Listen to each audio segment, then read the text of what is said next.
Assalamualaikum warahmatullahi wabarakatuh.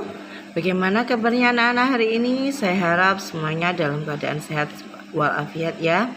Baiklah anak-anak, sekarang kita akan memasuki tema 8 subtema 2 pembelajaran 5 untuk mapel terpadu bahasa Indonesia, IPA dan SPDP. Untuk itu, marilah kita berdoa terlebih dahulu supaya ilmu yang kita dapatkan bisa bermanfaat. Berdoa mulai.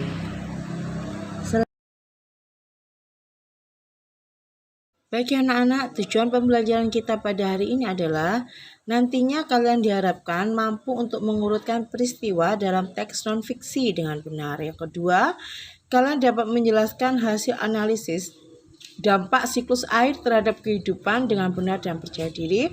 Kemudian dapat menyebutkan berbagai iringan tari dengan benar. Kita memasuki materi ini, tapi sebelumnya lihatlah video pembelajaran berikut ini. Ada 3 muatan. Muatan bahasa Indonesia, IPA, dan SPDP. Nah, ayo kita bahas mengenai muatan bahasa Indonesia. Menjelaskan peristiwa penting dalam teks non-fiksi. Kita dapat memahami peristiwa penting dalam teks dengan cara membaca intensif. Jika kamu sudah mengetahui peristiwa penting dalam teks yang dibaca, sebaiknya peristiwa-peristiwa tersebut ditulis dalam bentuk catatan. Catatan tersebut dapat berupa peta pikiran atau jawaban dari pertanyaan-pertanyaan terkait peristiwa dalam teks. Nah, demikianlah pembelajaran kita mengenai muatan bahasa Indonesia. Kita lanjutkan muatan IPA. Pengaruh siklus air pada musim kemarau. Penguapan air yang lebih banyak dibandingkan hujan yang turun mengakibatkan lingkungan mengalami kekeringan. Kekeringan biasanya terjadi pada musim kemarau. Kekeringan adalah peristiwa yang kerap kali terjadi di Indonesia. Kekeringan terjadi karena langkanya ketersediaan air di suatu wilayah pada waktu tertentu. Selain dipengaruhi oleh musim kemarau yang panjang, minimnya daerah resapan air karena sedikitnya pohon. Dengan adanya pohon yang menjadi penyebab kekeringan dan minimnya pohon menyebabkan evaporasi yang terjadi semakin besar, di mana keberadaan pohon sangat penting karena akar pohon membantu menggemburkan tanah sehingga tanah dapat menyerap air hujan yang turun ke permukaan tanah dan menyimpannya sebagai air tanah. Air tanah tersebut disimpan di bawah tanah sehingga kita bisa menggunakannya ketika musim kemarau tiba. Nah, demikianlah pembelajaran kita untuk hari ini. Teacher harap semuanya mengerti. Sampai jumpa di pembelajaran berikutnya. Tuhan Yesus memberkati. Shalom anak-anak teacher seluruhnya. Nah, kita lanjut pembelajaran kita muatan SBDP bersama teacher Ria. Untuk itu, anak-anak teacher tetap semangat dalam belajarnya. Ingat ya anak-anak teacher, meskipun belajar dari rumah, tetapi harus tetap semangat dalam belajarnya. Tari adalah sebuah seni yang dilakukan dengan menggerakkan tubuh dengan iringan irama yang dilakukan di tempat dan pada waktu tertentu. Menurut pendapat para ahli, tari merupakan sebuah gerak tubuh yang selaras dan seirama yang dilakukan dengan maksud dan tujuan tertentu.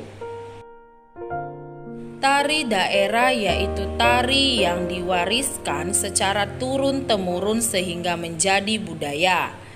Tari ini mengandung nilai-nilai filosofis seperti kepercayaan, keagamaan, kepahlawanan, dan sebagainya. Tari Saman Tari ini berasal dari Aceh, tepatnya suku Gayo. Tarian ini biasa ditampilkan saat perayaan atau acara penting serta pada hari peringatan Maulid Nabi.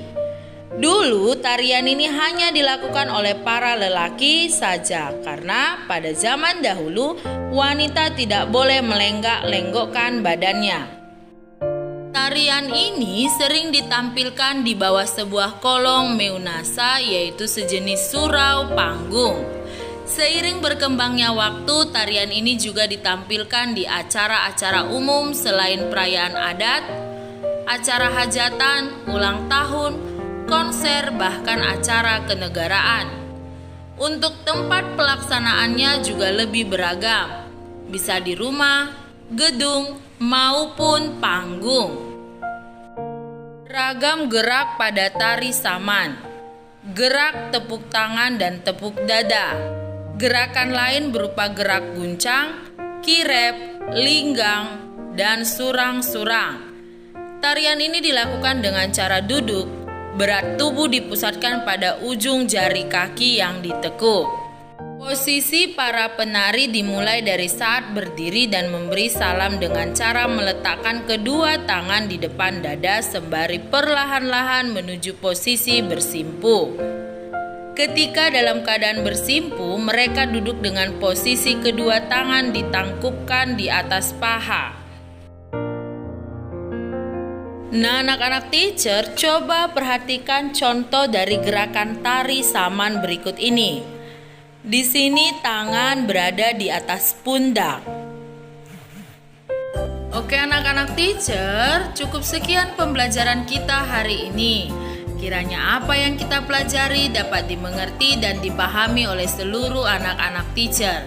Tuhan Yesus memberkati. Nah, setelah kalian menyaksikan video pembelajaran tadi, coba sekarang kalian lihat gambar yang saya tayangkan ini. Menunjukkan peristiwa apakah gambar di atas? Pernahkah daerahmu mengalami peristiwa seperti pada gambar itu?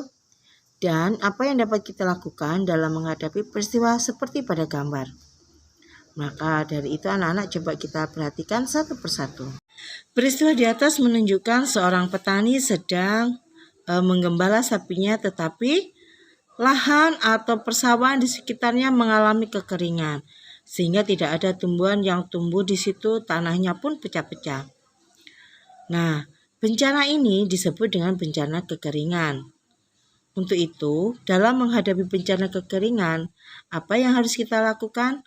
Kita akan pelajari dalam materi berikut ini. Tari Suling Dewa. Air merupakan sumber kehidupan. Ketika hujan tidak turun dalam waktu lama, bencana kekeringan dapat melanda suatu daerah. Saat itu, banyak kegiatan manusia yang terganggu karena berkurangnya air bersih akibat kekeringan. Banyak cara dilakukan masyarakat untuk menghadapi bencana kekeringan. Misalnya di Desa Bayan, Lombok Utara, Provinsi Nusa Tenggara Barat. Ketika musim kemarau tiba, para tokoh adat atau sesepuh adat Desa Bayan melakukan ritual lewat tarian, yaitu Tari Suling Dewa. Tarian tersebut merupakan sarana permohonan doa kepada Tuhan Yang Maha Kuasa agar hujan segera turun. Nah, anak-anak, upaya yang dilakukan itu masyarakat Desa Bayan adalah sesuai dengan adat istiadat setempat. Tetapi kita sebagai manusia harus bisa mencegah terjadinya bencana kekeringan. Apa yang harus kita lakukan? Pertama, kita bisa mengadakan reboisasi. Kemudian yang kedua, kita bisa menanami lahan yang kosong dengan tanaman di sekitar kita. Kenapa? Karena air hujan yang turun akan terserap oleh akar dan tanah, sehingga dapat tersimpan sebagai air tanah yang nantinya dikeluarkan menjadi air yang bersih untuk memenuhi kebutuhan hidup manusia akan air. Tetapi dengan adanya betonisasi pada jalan-jalan itu juga akan mengurangi daerah resapan air. Untuk itu kita perlu melakukan biopori agar air hujan yang masuk ke dalam, yang jatuh di atas jalan yang beraspal, bisa masuk ke biopori dan terserap oleh air, sehingga itu salah satu cara untuk mengurangi bencana kekeringan ketika musim kemarau tiba. Berdasarkan teks Tari Suling Dewa di atas, tulislah jawaban dari pertanyaan dalam tabel berikut. Dari mana asal Tari Suling Dewa? Kapan dilakukan Tari Suling Dewa? Siapa yang melakukan Tari Suling Dewa? Apa tujuan dilakukan Tari Suling Dewa? Dan mengapa air sangat penting bagi manusia? Tugas bahasa Indonesia tidak hanya itu anak-anak ya. Yang kedua adalah kalian harus dapat mengurutkan peristiwa penting yang terdapat pada teks Tari Suling Dewa. Di sini saya berikan 2 peristiwa. Kalian cermati teks non-fiksi Tari Suling Dewa dan tuliskan peristiwa apa saja yang ada di dalam teks tersebut.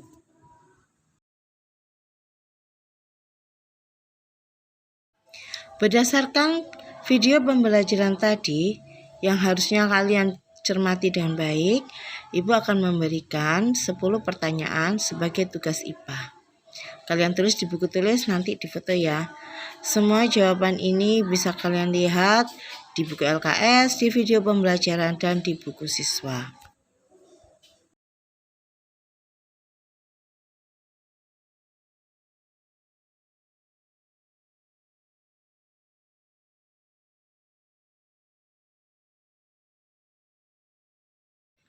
Untuk SPDP, perhatikan teks berikut ini.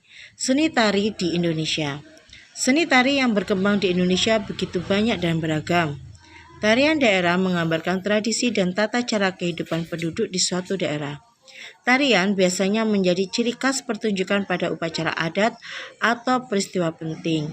Berikut beberapa tarian daerah di Indonesia. Kalian bisa melihatnya di buku siswa. Kemudian penyajian tari lebih lengkap dengan iringan. Iringan tari merupakan salah satu unsur pertunjukan tari. Nah, iringan tari ada yang berasal dari tubuh manusia, ada juga iringan tari yang berasal dari berbagai alat musik, benda yang dimainkan. Iringan tari yang berasal dari tubuh manusia misalnya tepukan tangan, hentakan kaki, dan suara-suara dari mulut, siulan, atau nyanyian. Iringan tari yang menggunakan alat musik ada yang berupa alat musik tradisional dan ada juga yang berupa alat musik modern.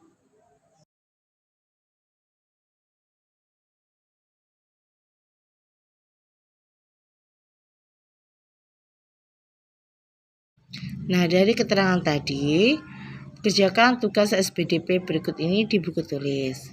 Baiklah anak-anak, itulah tadi mata pelajaran yang saya sampaikan secara daring pada hari ini. Semoga bisa bermanfaat.